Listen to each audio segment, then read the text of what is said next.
आज हम कक्षा 9वीं के समुच्चय पाठ के अंतर्गत समुच्चय के प्रकार के बारे में पढ़ेंगे। समुच्चय के 4 प्रकार है। पहला एकल समुच्चय, दूसरा रिक्त समुच्चय, तीसरा सीमित समुच्चय और चौथा अनंत समुच्चय। जिस समुच्चय का केवल एक घटक होता है उसे एकल समुच्चय कहते हैं। उदाहरण के लिए b बराबर सम अभाज्य संख्या।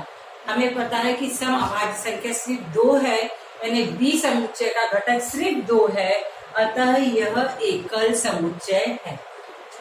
दूसरा है रिक्त समुच्चय। जिस समुच्चय में कोई भी घटक नहीं होता उसे रिक्त समुच्चय कहते हैं। इसे रिक्त समुच्चय को सर्पाकार कोष्ठक द्वारा व्यक्त करते हैं और दूसरा अक्षर हम इसके लिए एक और लेते हैं व्यक्त करने के लिए, जिसका उच्चारण है या ग्रीक अक्षर का शब्द है, इसका उच्चारण हम फाई करते हैं। रिक्त समुच्चय के लिए हम उदाहरण लेते हैं 2 से बड़ी सम अभाज्य संख्या।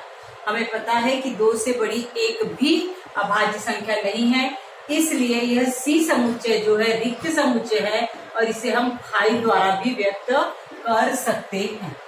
तीसरा समुच्चय है सीमित समुच्चय।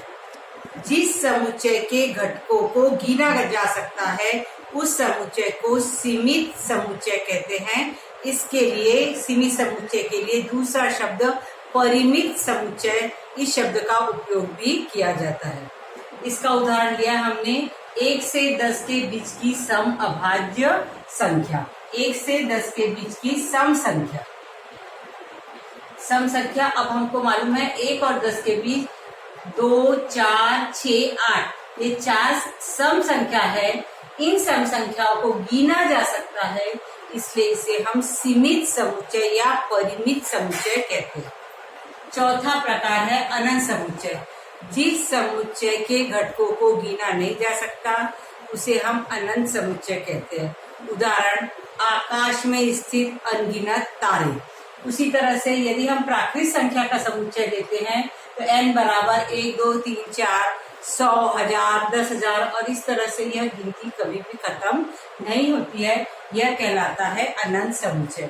अभी आपको मैंने समुच्चय के 4 प्रकारों के बारे में बताया। अब मैं आपको कुछ उदाहरण दूंगी स्वाध्याय के लिए, जिसमें से आपको पहचानना है कि दिया गया समुच्चय एकल समुच्चय है, रिक्त समुच्चय है, सीमित समुच्चय है या अनंत समुच्चय।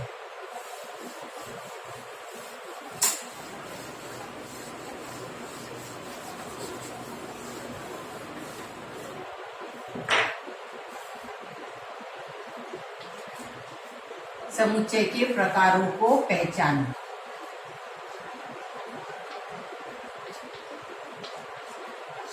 उदाहरण पहला पूर्ण संख्या का समुच्चय। पूर्ण संख्या का समुच्चय। दूसरा 5 के गुणज। तीसरा 2 व 3 के बीच आने वाली प्राकृतिक संख्या।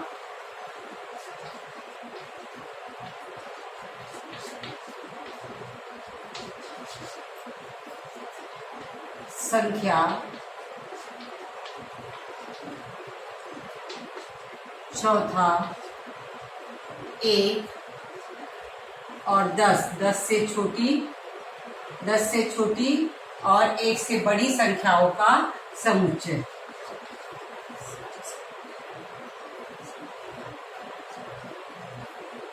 ये 4 स्वाध्याय दिए हुए आपको और इसमें से कौन सा समुच्चय के किस प्रकार के अंतर्गत आता है आपको यह पहचानना है।